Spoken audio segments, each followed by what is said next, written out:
విధాత media ప్రేక్షకులకి నమస్కారం.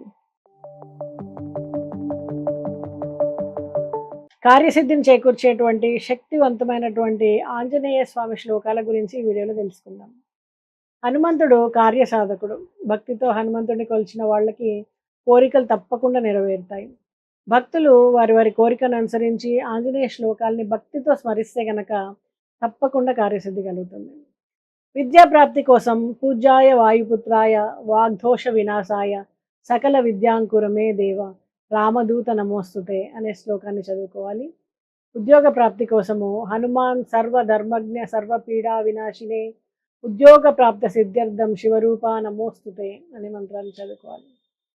కార్యసాధన కోసం అసాధ్య సాధక స్వామిన్ అసాధ్యం తం కిం వద రామదూత కృపాం సింధో మమ కార్యం సాధయ ప్రభు.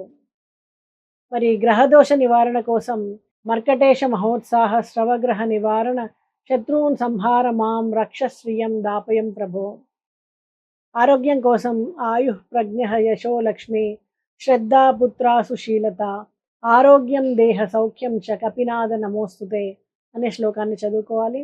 మరి సంతాన ప్రాప్తి కోసం పూజ్యాయ ఆంజనేయ గర్భదోష పరిహారతే సంతానం గురుమే దేవ రామదూత నమోస్తుతే.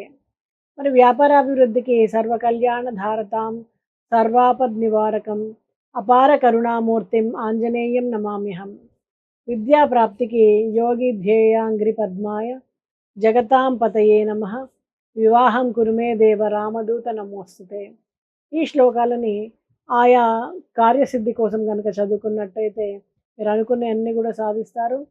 అయితే దినాలు 41 రోజులు, ముఖ్యంగా 40 దినాల నిష్ఠతో కనుక ఈ మంత్రాల్ని ఆయా కోరిక కోసం మీరు కనుక స్మరిస్తే ప్రతిరోజు ఆంజనేయ స్వామికి గుడికి వెళ్ళి యథాశక్తి ప్రదక్షిణలు చేయడం, సంఖ్యా నియమాన్ని అనుసరించి ప్రదక్షిణలు చేస్తే కనుక ఆ స్వామిని పూజిస్తే తమ తమ కార్యాల్లో విజేతలు అవుతారు.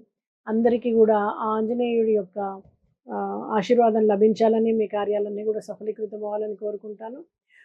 వివాహ పొంతనలకు కానీ, జాతకరీత్యా కానీ, న్యూమరాలజీ రీత్యా కానీ, వాస్తురీత్యా కానీ ఏవైనా మీకు సందేహాలు ఉంటే స్క్రీన్ పైన ఉన్న నెంబర్కి సంప్రదించండి. నమస్తే.